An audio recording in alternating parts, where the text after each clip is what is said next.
안녕하세요. 황혼의 서재입니다. 우리 마음속에는 시간이 흘러도 빛이 바래지 않는 풍경이 하나씩 있다고 하죠. 어떤 이에게는 첫사랑의 미소일 테고 또 다른 이에게는 부모님의 따뜻한 뒷모습일 겁니다. 하지만 여기 40년이라는 긴 세월 동안 단 하루도 잊지 못한 이름과 얼굴을 가슴에 품고 살아온 한 분이 계십니다. 오늘 우리는 그 멈춰버린 시간 속으로 아주 조심스럽게 걸어 들어가 보려고 합니다. 기다림이 그리움이 되고 그리움이 삶 자체가 되어버린 이야기. 박선영님의 사연입니다.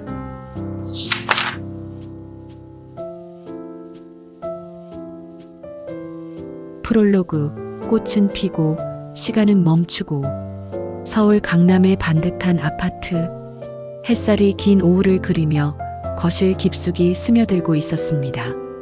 72해의 세월이 내려앉은 박선영 여사의 하루는 물을 머금은 솜처럼 조용하고 규칙적으로 흘러갔죠. 그녀의 유일한 말벗은 베란다, 가장 좋은 자리를 차지한 동백나무 화분이었습니다. 자식처럼 어쩌면 그 이상으로 애지중지 돌보는 동백나무였죠. 아가야, 올해도 예쁜 꽃을 피웠구나. 어쩜 이리 때도 있지 않니? 기특하기도 하지. 선홍빛 꽃잎을 부드럽게 쓸어주며 속삭이는 그녀의 목소리에는 대견함과 애틋함이 함께 묻어났습니다. 저 나무는 꼭 잃어버린 아들 민준이 같았습니다. 모두가 움츠러드는 혹한의 계절에도 잊지 않고 핏빛 같은 붉은 꽃을 피워내는 모습이 기어이 돌아올 것이라는 약속처럼 느껴졌거든요. 선영 여사의 시간은 이상한 이중주를 연주했습니다. 거실 괴종시계는 째깍째깍 부지런히 현재를 알렸지만 그녀의 마음은 40년 전 어느 가을날에 영원히 멈춰 있었습니다. 아파트 단지 놀이터에서 아이들의 웃음소리가 들려올 때면 그녀는 자신도 모르게 시선을 현관문으로 돌렸습니다. 금방이라도 엄마 하고 외치며 4살배기 아들 민준이가 달려들어올 것만 같은 착각. 습관이 된 기다림은 이제 통증조차 느껴지지 않는 오랜 흉터와 같았습니다. 아들 민준이의 방은 40년 전 모습 그대로였습니다. 벽지색은 바래고 작은 책상엔 먼지가 내려앉았지만 선영 여사는 매일 그곳을 닦고 또 닦았습니다. 언젠가 돌아올 주인을 위해 방은 언제나 준비되어 있어야 했으니까요. 책상 위에는 낡은 흑백 사진 한 장. 통통한 볼에 맑은 눈을 가진 아이가 환하게 웃고 있었습니다. 사진 옆 작은 보석함 안에는 아이의 신발에 달려있던 작은 음방울이 들어 있었죠. 흔들면 맑은 소리가 났지만 선영 여사는 한 번도 흔들어 본 적이 없습니다. 그 소리를 감당할 자신이 없어서요. 그날의 기억은 언제나 파편처럼 떠올랐습니다. 붐비던 시장의 소음, 잠시 한눈판 사이 사라진 아이. 정신없이 아이를 찾아 헤맬 때 곁에서 함께 울어주던 윗집의 김영희 언니. 어떻게 발을 동동 구르며 선영 여사를 부축하던 그 착한 언니는 자신도 얼마 전 시누이의 아이 조카를 잠시 잃어버릴 뻔했다며 더 가슴 아파했었죠. 그런 기억들이 안개처럼 피어올랐다 흩어지곤 했습니다. 그러던 어느 날이었습니다. 여느 때처럼 창밖을 내다보던 선영 여사의 눈에 한 장면이 박혀들었습니다. 백발이 성성한 할머니가 어린 손주의 손을 잡고 아장아장 걸어가는 모습. 아이는 무언가 신기한 것을 발견한 듯 할머니를 보며 제잘거렸고 할머니는 세상 가장 행복한 미소로 아이를 내려다보고 있었습니다. 바로 그 순간이었습니다. 수십 년간 애써 눌러왔던 감정의 둑이 와르르 무너져 내렸습니다. 나에게도 저런 날이 있었더라면 우리 민준이도 저렇게 컸을 텐데. 참으려 해도 눈물이 뺨을 타고 하염없이 흘렀습니다. 사무치는 그리움이 심장을 날카롭게 파고들었습니다. 동백나무를 돌보고 멈춰버린 방을 닦으며 버텨온 세월이 와르르 무너지는 것 같았습니다. 선영 여사는 흐느끼며 민준이의 사진을 끌어안았습니다. 민준아, 우리 아가, 한 번만이라도, 얼굴 한 번만이라도 다시 볼 수 있다면, 엄마는 더 바랄 게 없겠다. 그것은 더 이상 막연한 그리움이 아니었습니다. 일생의 마지막 힘을 다해 붙잡고 싶은 간절한 소원이었습니다. 멈춰있던 그녀의 시간이 아주 조금씩 다시 움직이기 시작하고 있었습니다.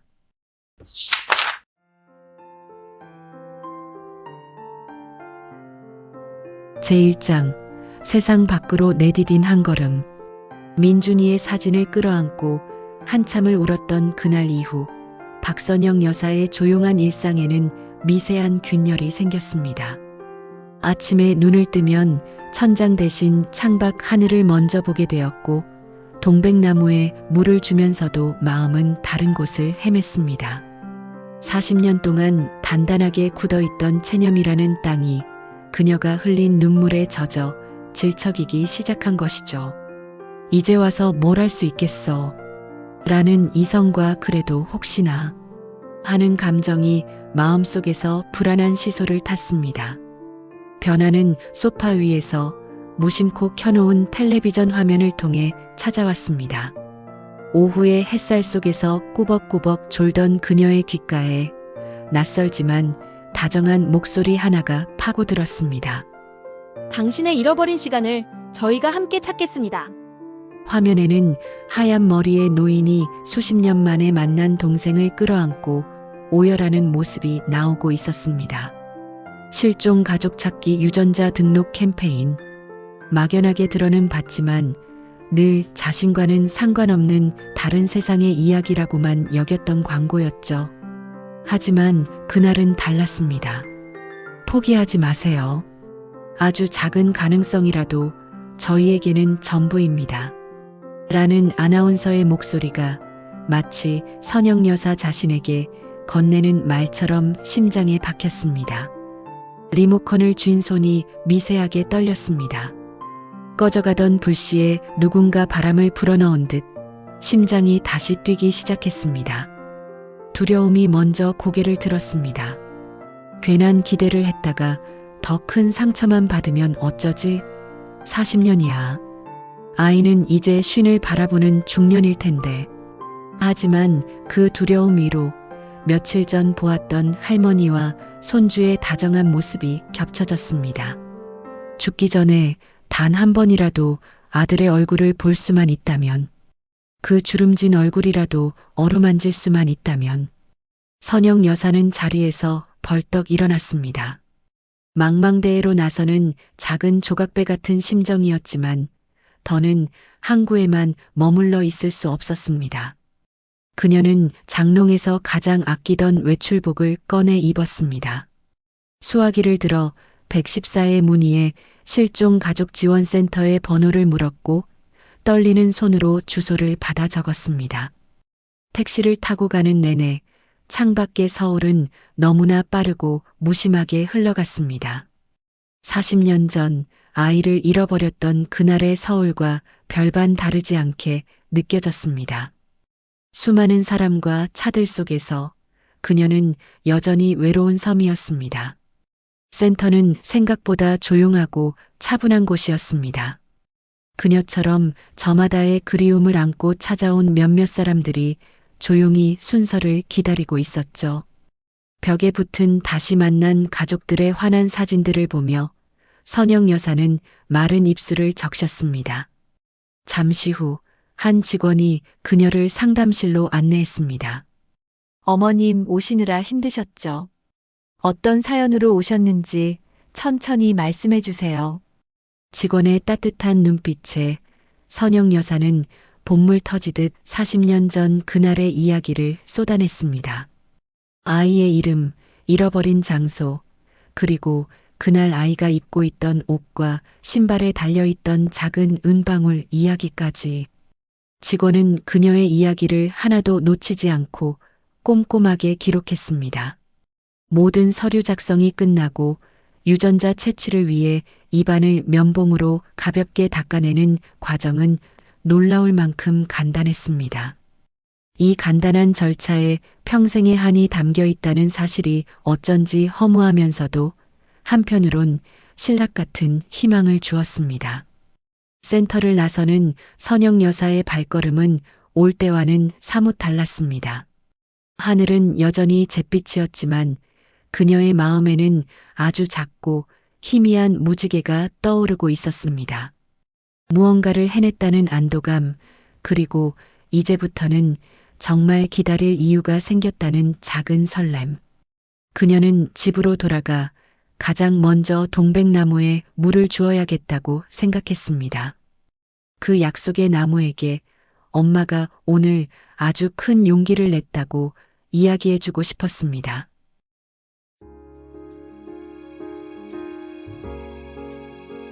제2장 기다림이라는 이름의 계절. 센터에 다녀온 후 선영 여사의 하루는 이전과 같으면서도 미묘하게 달라졌습니다. 아침에 일어나 동백나무를 돌보는 일도, 조용히 앉아 식사를 하는 일도 여전했지만 그 모든 행위의 배경에는 기다림이라는 새로운 계절이 들어서 있었습니다. 전에는 그저 적막하게만 들리던 전화벨 소리가 이제는 심장을 철렁 내려앉게 하는 희망의 전령처럼 느껴졌고, 낯선 번호로 걸려온 전화는 혹시나 하는 마음에 몇 번이고 망설이다 받곤 했습니다. 시간은 더디게 흘렀습니다. 하루, 이틀, 한 달. 계절이 바뀌고 동백나무가 붉은 꽃을 떨구고 푸른 잎을 틔울 동안 센터로부터는 아무런 소식도 오지 않았습니다. 처음 품었던 작은 설렘은 조금씩 깎여나가며 뾰족한 불안이 되어 그녀를 찔러왔습니다. 역시 무리였을까? 40년인데 밤이 되면 어김없이 후회와 의심이 고개를 들었습니다. 혼자서는 이 막막한 기다림을 감당하기 어렵다고 느낄 무렵 그녀는 센터에서 가져온 안내문 하나를 떠올렸습니다. 비슷한 아픔을 가진 분들과 함께합니다. 실종 가족 부모 모임.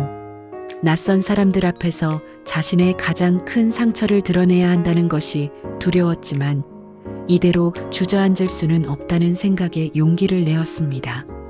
모임이 열리는 작은 커뮤니티 센터의 문을 여는 것은 센터의 문을 열 때와는 또 다른 용기가 필요한 일이었습니다. 안에는 선영 여사와 비슷한 연배의 사람들이 대여섯 명 앉아 있었습니다. 수십 년의 그리움이 깊은 주름처럼 새겨진 얼굴들. 하지만 그들의 눈빛은 흐리지 않았습니다. 체념 대신 단단한 무언가가 자리하고 있었죠. 그녀는 구석에 조용히 앉아 사람들의 이야기에 귀를 기울였습니다. 30년 전 잃어버린 딸의 사진을 손에서 놓지 못하는 할아버지, 15년 전 사라진 남동생의 전단지를 지금도 주말마다 돌린다는 중년 여성. 저마다의 사연은 달랐지만 그 안에 담긴 애끓는 마음은 하나였습니다.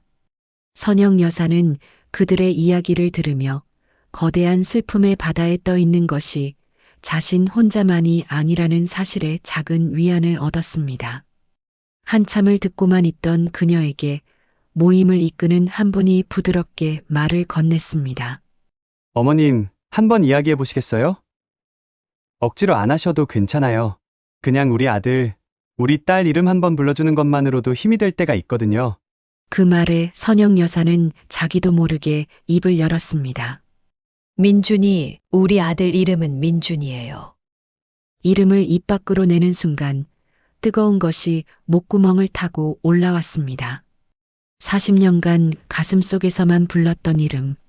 낯선 이들 앞에서 그 이름을 부르자 꽁꽁 얼어있던 슬픔이 조금은 녹아내리는 기분이었습니다. 그날 선영 여사는 처음으로 자신의 슬픔을 온전히 이해하는 사람들 속에서 소리내어 울었습니다. 모임을 마치고 집으로 돌아오는 길, 밤하늘엔 별이 드문드문 떠 있었습니다. 손에 쥔 것은 없었고 달라진 것도 없었습니다. 하지만 그녀는 더 이상 혼자가 아니었습니다. 함께 기다리고 함께 아파할 사람들이 있다는 사실이 막막한 어둠 속에서 길을 잃지 않게 해줄 작은 등불처럼 느껴졌습니다. 문득 그 옛날 윗집에 살던 김영희 언니가 생각났습니다. 자신의 등을 두드리며 함께 울어주던 그 따뜻한 손길. 어쩌면 영희 언니라면 지금의 이 마음을 조금은 알아줄지도 모른다고 선영 여사는 생각했습니다.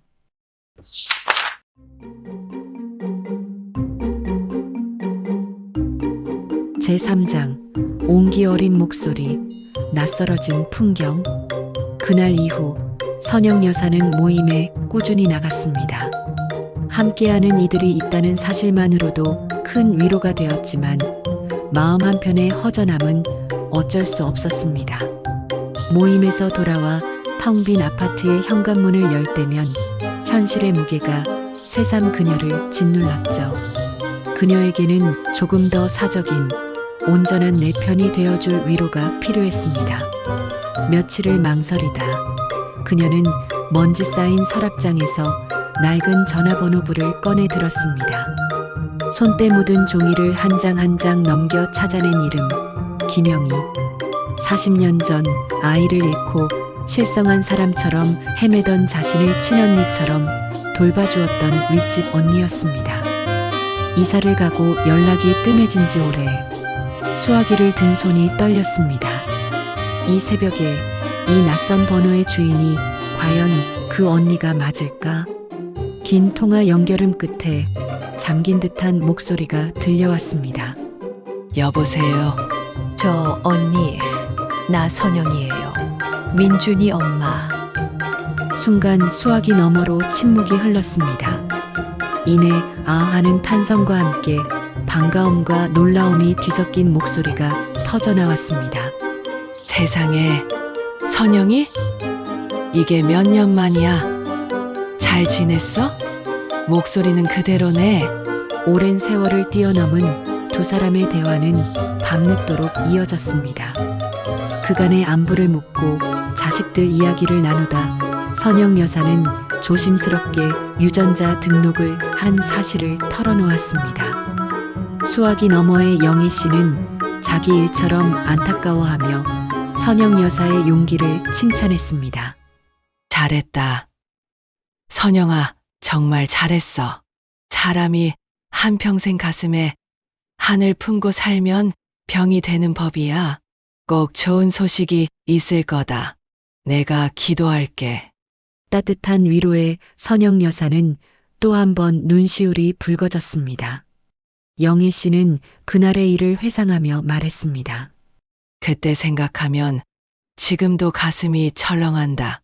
나도 우리 조카 그때 시장통에서 잃어버렸으면 어쩔 뻔했어. 다행히 금방 찾았으니 망정이지. 그러니 내 마음은 오죽했겠니? 선영 여사는 그저 고개를 끄덕이며 그녀의 위로를 받았습니다. 전화를 끊고 난 뒤 마음속에 따뜻한 온기가 오랫동안 머물렀습니다. 며칠 뒤 선영 여사는 더 큰 용기를 내기로 마음먹었습니다. 40년간 단 한 번도 제 발로 찾아가 본 적 없는 곳, 아이를 잃어버렸던 그 옛날 동네, 그 시장으로 가보기로 한 것입니다. 혹시나 아주 작은 기억의 조각이라도 건질 수 있을까 하는 마음에서였죠. 하지만 40년의 세월은 너무나 많은 것을 바꿔놓았습니다. 꼬불꼬불하던 골목길은 넓은 아스팔트 도로가 되어 있었고 왁자지껄하던 재래시장은 번듯한 주상복합 건물로 변해 있었습니다. 그녀의 기억 속에 있던 풍경은 그 어디에도 남아있지 않았습니다. 선영 여사는 마치 유령처럼 낯선 거리를 헤맸습니다. 이쯤에 떡볶이집이 있었는데 저 모퉁이를 돌면 민준이가 좋아하던 장난감 가게가 있었지. 기억과 현실의 불일치 속에서 그녀는 깊은 무력감에 빠졌습니다. 과거로의 여행은 실패였습니다. 기억의 조각을 찾기는커녕 잃어버린 세월의 거대한 벽만 확인하고 돌아온 셈이었죠. 집으로 돌아온 선영 여사는 텅 빈 거실에 주저앉았습니다. 모든 것이 헛수고처럼 느껴졌습니다. 하지만 그때 며칠 전 영희 씨와의 통화가 떠올랐습니다. 내가 기도할게 하던 그 따뜻한 목소리. 세상은 변하고 기억은 흐릿해져도 자신을 기억하고 위로해주는 사람이 있다는 사실이 유일한 밧줄처럼 느껴졌습니다. 그녀는 다시 일어나 동백나무로 향했습니다. 흔들리는 마음을 아직은 놓아버릴 때가 아니라고 다짐하면서요.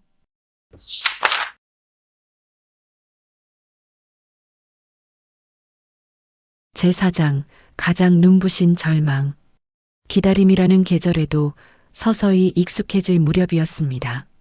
실종 가족 모임에서 얻는 동지애와 가끔 안부를 묻는 김영애 씨와의 통화는 선영 여사의 메마른 일장의 한 줌의 온기가 되어 주었죠.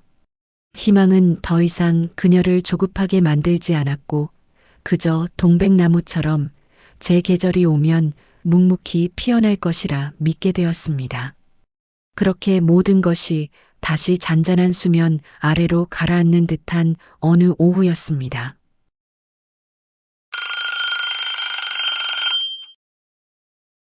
그날따라 유난히 날카롭게 울리는 전화벨 소리에 선영 여사는 무심코 수화기를 들었습니다. 여보세요? 박선영님 되십니까? 여기는 실종가족지원센터와 연계된 경찰서 실종팀입니다. 심장이 쿵 하고 바닥으로 떨어졌습니다. 경찰서라는 말에 덜컥 겁이 났지만 이어지는 말은 그녀의 시간을 송두리째 멈춰 세웠습니다. 어머님, 놀라지 말고 들으세요. 등록하신 유전자 정보와 일치하는 것으로 보이는 분을 찾은 것 같습니다. 일치하는 분을 찾은 것 같다. 그 몇 개의 단어가 세상의 모든 소리를 지워버렸습니다. 선영 여사는 수화기를 쥔 채 그 자리에 얼어붙었습니다. 뭐라고 대답해야 할지, 숨은 어떻게 쉬어야 할지 아무것도 생각나지 않았습니다. 수화기 너머에서 다급하게 그녀를 부르는 소리가 아득하게 들려왔습니다. 어머님? 괜찮으십니까? 네. 괜찮아요. 가까스로 내뱉은 대답은 그녀 자신의 것이 아닌 것 같았습니다. 40년, 무려 40년의 세월이었습니다. 불가능이라 여겼던, 감히 꿈조차 꾸지 못했던 기적이 일어난 것입니다. 전화를 끄는 선영 여사는 한동안 멍하니 허공을 바라보다 이내 아이처럼 목 놓아 울기 시작했습니다. 슬픔이 아닌 기쁨의 눈물, 한의 눈물이었습니다. 정신을 차린 그녀가 가장 먼저 한 일은 영희 씨에게 전화를 거는 것이었습니다. 자초지종을 들은 영희 씨는 수화기 너머에서 함께 울고 웃으며 자기 일처럼 기뻐해 주었습니다. 세상에, 내가 뭐라고 했어? 기도하면 하늘이 듣는다고 했지. 아가, 선영아, 정말 고생 많았다. 이제 다리 뻗고 자겠다. 그 목소리에 선영 여사는 비로소 현실감이 느껴졌습니다. 약속 날짜인 이틀 동안 그녀는 뜬 눈으로 밤을 새웠습니다. 50살을 바라보는 아들은 어떤 모습일까? 누구를 닮았을까? 만나면 무슨 말을 가장 먼저 해야 할까? 수십 가지 질문이 머릿속을 맴돌았습니다. 그녀는 장롱을 열어 가장 좋은 옷을 꺼내 입고 미용실에 다녀와 곱게 머리 손질도 했습니다. 40년 만에 만나는 아들에게 늙고 초라한 엄마의 모습을 보이고 싶지 않았습니다. 그리고는 꼬박 하루가 걸려 아들이 어릴 적 좋아했던 갈비찜을 냄비 가득 재웠습니다. 비록 아들은 기억하지 못할지라도 엄마는 그 모든 것을 기억하고 있다는 걸 보여주고 싶었습니다. 약속 장소인 센터의 작은 상담실. 선영 여사는 30분이나 먼저 도착해 떨리는 가슴을 쓸어내렸습니다. 시간이 흐르고 문이 열렸습니다. 경찰관과 함께 한 중년 남성이 들어서는 순간 선영 여사는 숨을 멈췄습니다. 민준아. 하지만 남자의 곁에는 그녀만큼이나 초조한 얼굴의 다른 여인이 함께 서 있었습니다. 어색한 침묵 속에서 경찰관이 조심스럽게 입을 열었습니다. 저 박선영 어머님. 그리고 이쪽은 최미자 어머님이신데요. 결론부터 말씀드리면 저희 쪽에 큰 착오가 있었습니다. 차고. 그 한마디가 선영 여사의 머리를 세게 내리쳤습니다. 경찰관의 설명은 이랬습니다. 두 사람이 비슷한 시기, 비슷한 장소에서 아이를 잃었고 복잡한 유전자 대조 과정에서 행정 오류가 발생했다는 것. 유전자가 일치한 것은 선영 여사의 아들이 아니라 바로 저 최미자라는 여인의 아들이었다는 겁니다. 세상이 무너져 내렸습니다.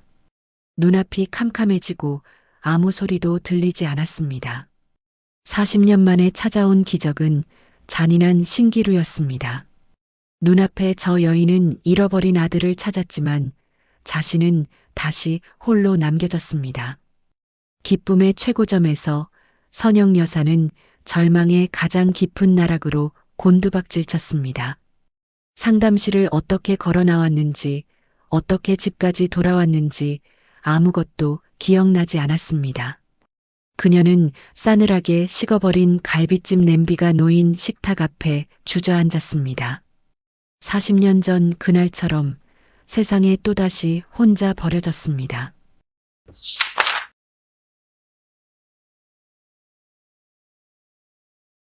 제5장 멈춰버린 세상 속 하나의 소리.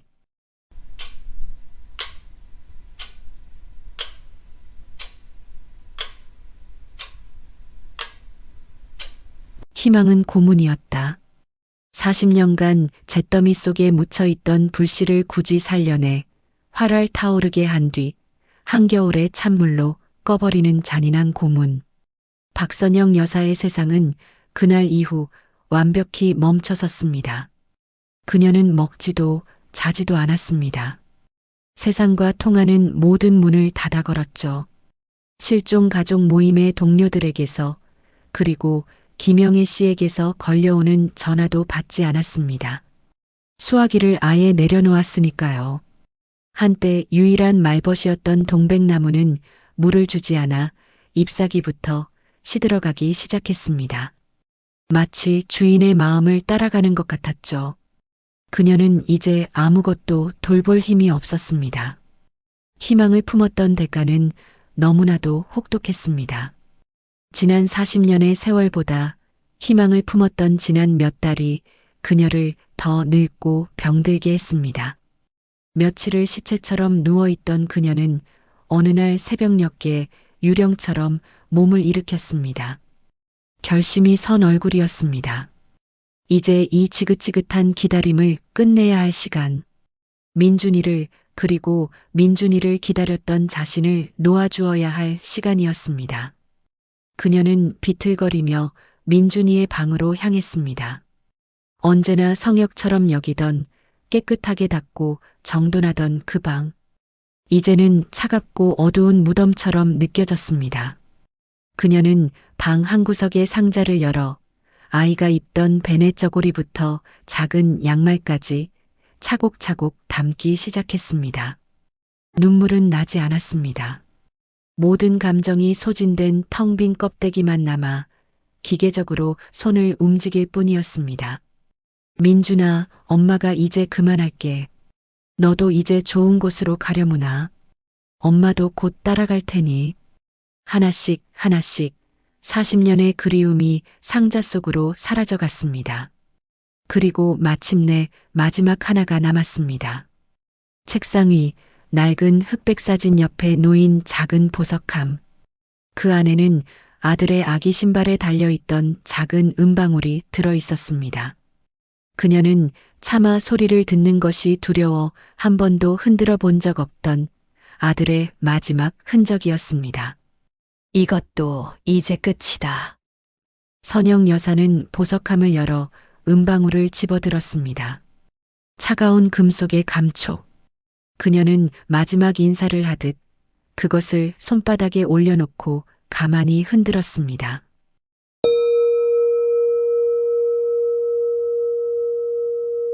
메마른 방 안에 40년 만에 처음으로 맑고 청아한 소리가 울려 퍼졌습니다.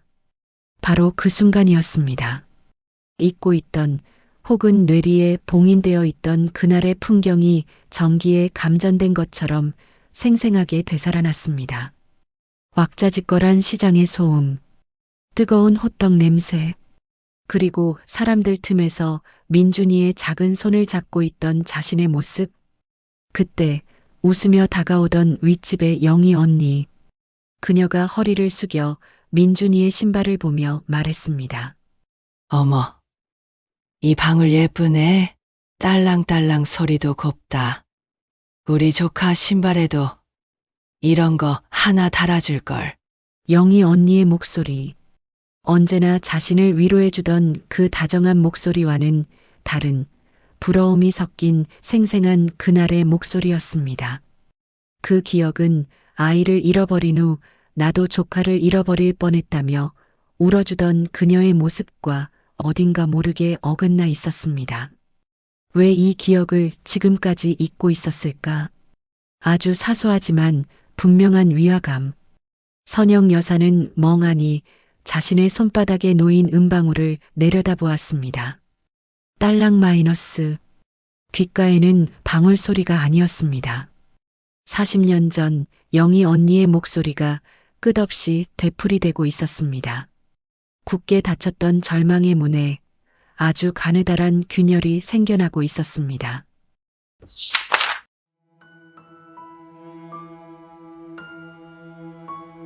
제6장 기억의 재구성.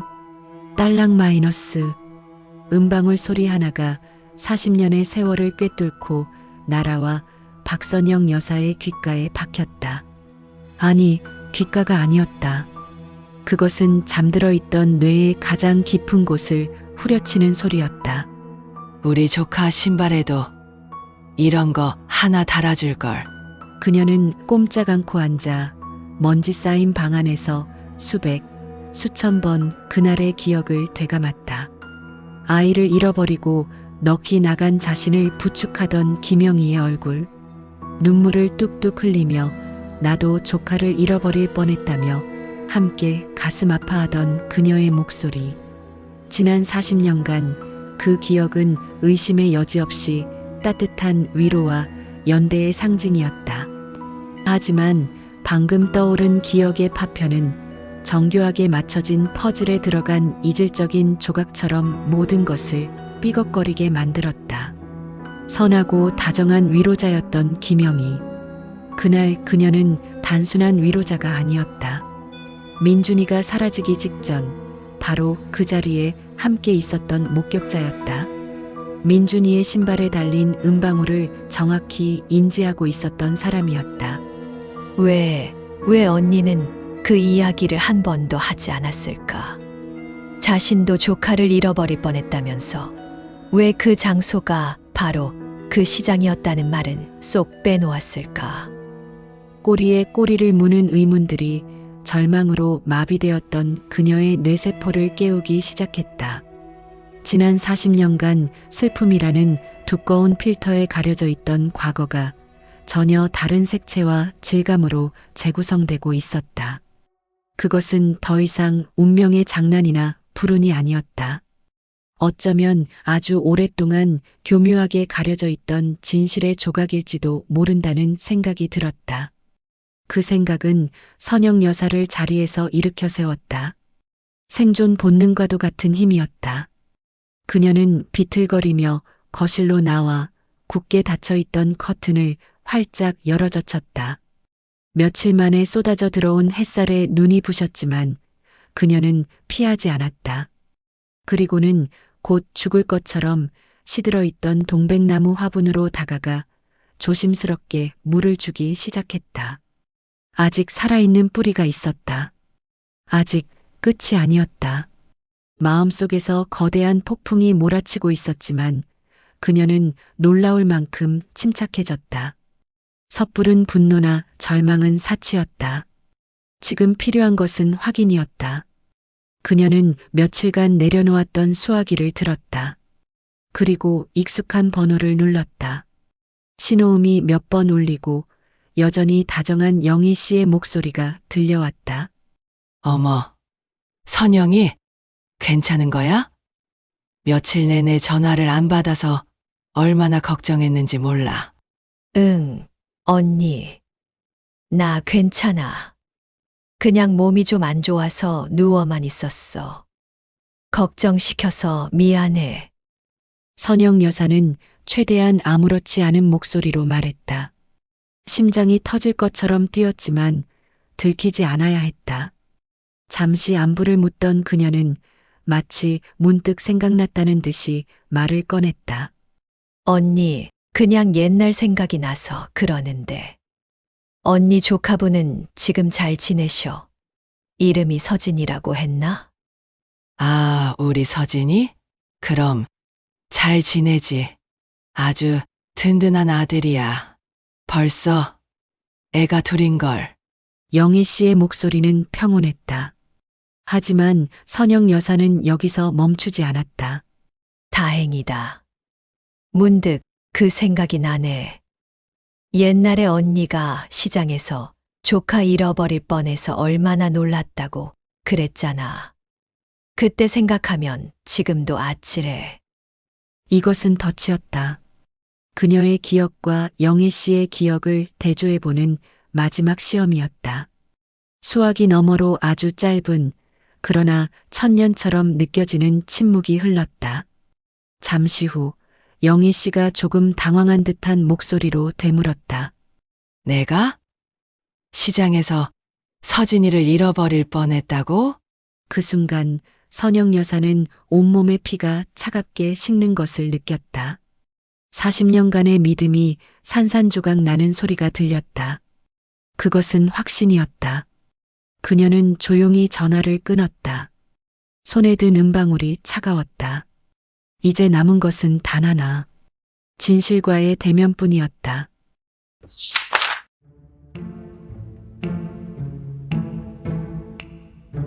제7장 진실이라는 이름의 무게. 전화를 끄는 박선영 여사의 집에는 정막이 흘렀다. 그러나 그 정막은 이전의 공허한 절망과는 질이 다른 것이었다. 그것은 폭풍 전야의 고요함, 모든 것이 터져나오기 직전의 팽팽한 긴장감이었다. 40년간 그녀를 짓눌러왔던 거대한 슬픔의 정체가 불운이 아닐 수도 있다는 것. 어쩌면 한 사람의 선택이었을지도 모른다는 의심은 그녀의 남은 생을 모두 걸어야 할 마지막 질문이 되었다. 그녀는 더 이상 울지도 주저앉지도 않았다. 옷을 갈아입고 집을 나서는 그녀의 발걸음에는 망설임이 없었다. 40년간 잃어버린 아들을 찾아 헤맸던 엄마가 아닌 이제는 마지막 진실을 향해 걸어가는 한 인간이었다. 김영애 씨의 집은 멀지 않은 곳에 있었다. 초인종을 눌렀을 때 문을 열고 나온 그녀의 얼굴에는 당혹감이 스쳐 지나갔다. 어머, 선영아, 이 밤중에 어쩐 일이야. 들어와, 어서. 영희 씨는 애써 평소처럼 다정하게 그녀를 맞았지만 그 미소는 불안하게 떨리고 있었다. 선영 여사는 말없이 거실로 들어섰다. 평범하고 따뜻한 가정집의 풍경, 벽 한편에 걸린 가족 사진들이 눈에 들어왔다. 그 중에서도 인자한 미소를 짓고 있는 한 중년 남성의 사진 앞에서 그녀의 시선이 멈췄다. 커피라도 한 잔. 언니, 영애 씨의 말을 자르며 돌아선 선영 여사의 목소리는 얼음장처럼 차가웠다. 그녀는 외투 주머니에서 작은 은방울을 꺼내 거실 탁자 위에 조용히 올려놓았다.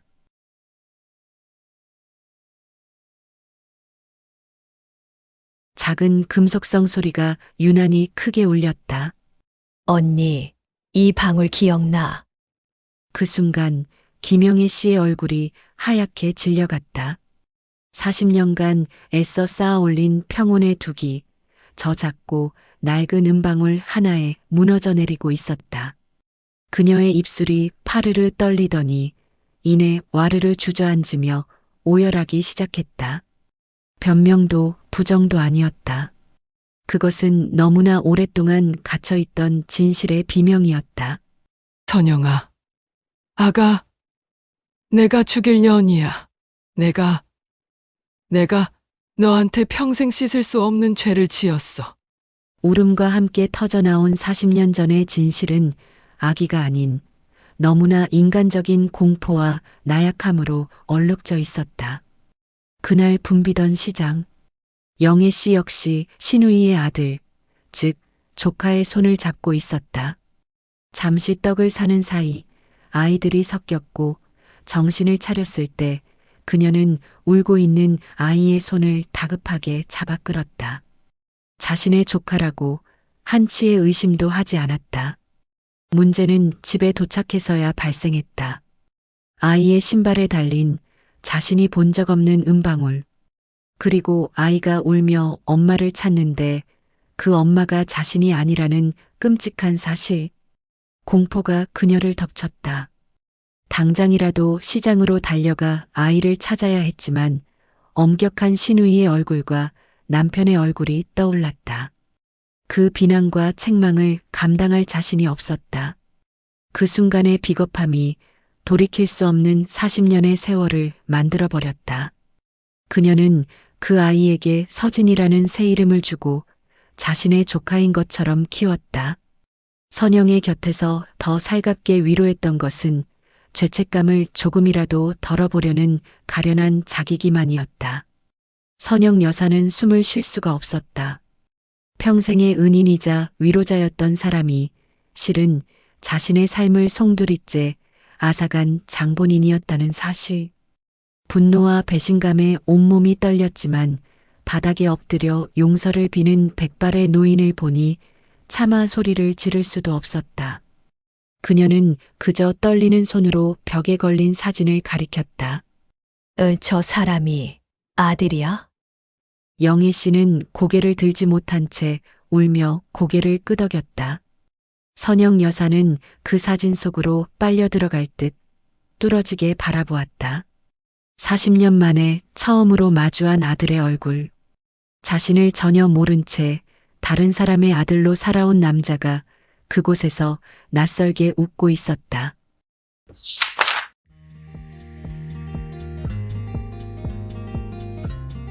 제8장 다시 흐르는 시간. 김영애 씨의 오열과 고백이 잦아들고 방 안에는 무거운 침묵만이 남았습니다. 박선영 여사는 분노도 원망도 표출하지 않았습니다. 그 모든 감정을 압도하는 단 하나의 생각, 내 아들이 살아있다는 거대한 현실 앞에서 다른 모든 것은 부질없게 느껴졌습니다. 그녀는 평생의 원수이자 동시에 아들을 40년간 키워준 단 한 사람인 눈앞의 늙은 여인을 그저 덤덤히 바라볼 뿐이었습니다. 결국 모든 것을 주선한 것은 영희 씨였습니다. 그녀는 떨리는 손으로 아들 서진에게 전화를 걸었습니다. 평생을 간직해온 비밀을, 자신의 삶을 배반하는 진실을 털어놓는 그 목소리는 죄책감으로 갈라지고 있었습니다. 그날 밤 세 사람의 삶이 송두리째 뒤바뀌고 있었습니다. 며칠 뒤 선영 여사의 집. 그녀는 40년 만에 처음으로 누군가를 위해 밥을 지었습니다. 아들이 민준이가 집으로 돌아오는 날이었습니다. 초인종이 울리고 문을 열자 그곳에 낯선 중년 남자가 서 있었습니다. 사진으로 보았던 그러나 살아 움직이는 아들의 모습.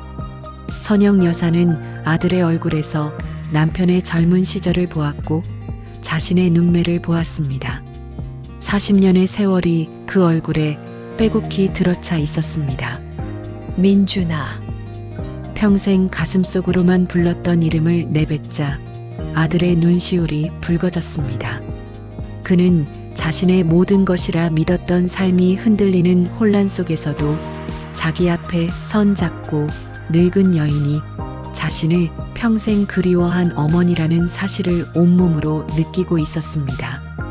어머니, 어색하고 낯선 호칭. 그러나 그 한마디에 40년의 단절이 무너져 내렸습니다. 두 사람은 부둥켜 안고 울었습니다. 말은 필요 없었습니다. 서로의 등을 토닥이는 투박한 손길과 어깨를 적시는 뜨거운 눈물만으로 길고 길었던 그리움의 시간을 위로하고 있었습니다. 그날 이후 선영 여사의 멈춰있던 시간은 빠르게 흘러갔습니다. 아들 서진, 아니 민주는 주말마다 아내와 아이들을 데리고 그녀의 집을 찾았습니다. 처음에는 서먹해하던 며느리와 손주들도 선영 여사의 따뜻한 밥과 진심 어린 사랑에 금세 마음을 열었죠. 텅 비어있던 아파트는 그녀가 창밖으로 부럽게 바라보던 아이들의 웃음소리로 가득 찼습니다. 민준이의 방은 더 이상 슬픈 기념관이 아니라 어린 손주들의 장난감으로 채워지는 새로운 공간이 되었습니다. 선영 여사는 영애 씨를 용서했습니다. 그것은 쉽지 않은 일이었지만 증오 속에 살기에는 남은 날들이 너무나 소중했습니다. 무엇보다 영애 씨는 아들 민준이가 이모라 부르며 지난 40년간 의지해온 또 다른 어머니였습니다. 세 사람은 명절이면 함께 모여 밥을 먹는 세상 어디에도 없는 기묘하고도 애틋한 가족이 되었습니다. 어느 화창한 주말 오후 선영 여사는 손녀의 작은 손을 잡고 거실에 앉아 있었습니다. 아들 민주는 베란다에서 아내와 함께 동백나무를 돌보고 있었죠. 앙상하게 시들어가던 동백나무는 어느새 다시 생기를 되찾아 붉고 탐스러운 꽃을 피워내고 있었습니다. 그 모습을 바라보는 선영 여사의 얼굴에 잔잔한 미소가 피어올랐습니다. 길고 길었던 기다림의 계절은 끝이 났습니다. 상처가 완전히 아문 것은 아니었지만 그 상처 위에 새로운 행복이, 사랑이 덧대어지고 있었습니다. 그녀는 더 이상 과거에 갇힌 여인이 아니었습니다. 마침내 현재를 살아가는 엄마이자 할머니가 되었습니다.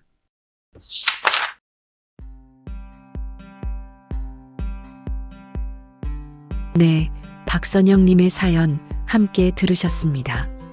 에필로그 동백꽃 다시 피다. 그로부터 1년의 계절이 흘렀습니다. 박선영 여사의 아파트는 더 이상 혼자만의 고요한 성이 아니었습니다. 이제 그곳은 주말마다 손주들의 웃음소리가 울려 퍼지고 며느리가 끓이는 구수한 된장찌개 냄새가 온 집안에 퍼지는 따뜻한 보금자리가 되었죠.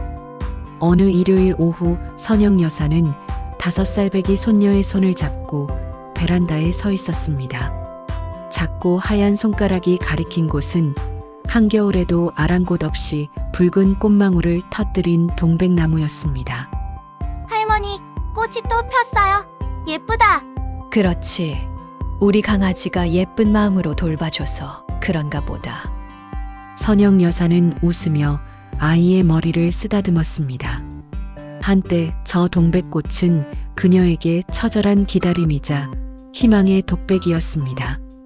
하지만 이제 저 꽃은 온 가족이 함께 바라보며 계절의 변화를 이야기하는 행복의 증인이 되었습니다. 거실에서는 아들 민준 씨가 앨범을 정리하고 있었습니다. 40년간 비어있던 앨범의 앞부분.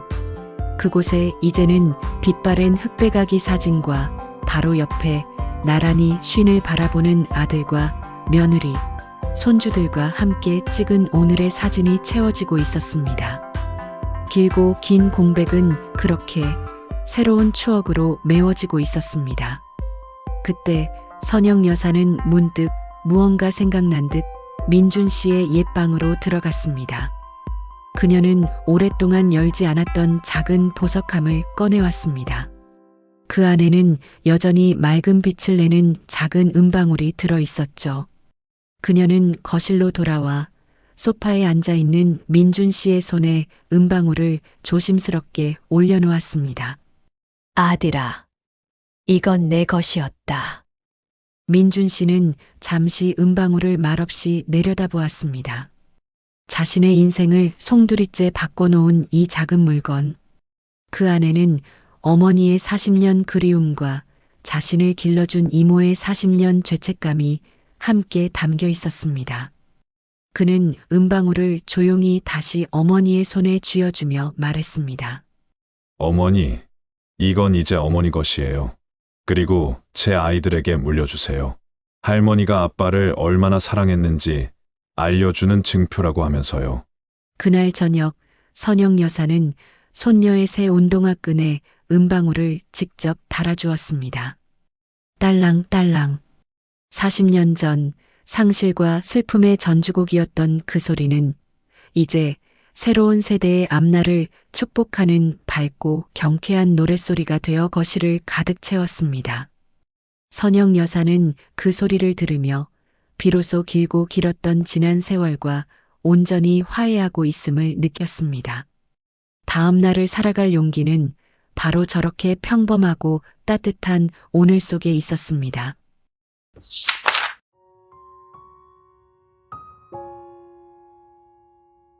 네, 박선영님의 사연 함께 들으셨습니다. 40년이라는 시간의 무게를 견디고 마침내 되찾은 행복. 어쩌면 그 무엇보다 위대한 것은 모든 상처와 진실을 끌어안고 새로운 가족의 형태로 나아가기로 한 그분들의 용기가 아니었을까 싶습니다. 살다 보면 우리의 시간도 예기치 않게 멈춰 설 때가 있죠. 후회와 그리움이라는 이름의 방에 갇혀 한 발짝도 나아가지 못할 때가 있습니다. 하지만 오늘 박선영님의 이야기는 우리에게 조용히 속삭여주는 것 같습니다. 아무리 깊은 어둠 속이라도 아주 작은 기억의 조각 하나가 진실의 문을 여는 열쇠가 될 수 있다는 것을요. 그리고 그 문을 열고 나아갈 용기만 있다면 멈춰버린 시간 위에도 다시 따스한 꽃은 필 수 있다는 사실을 말입니다. 지금까지 황혼의 서재였습니다. 편안한 밤 되십시오.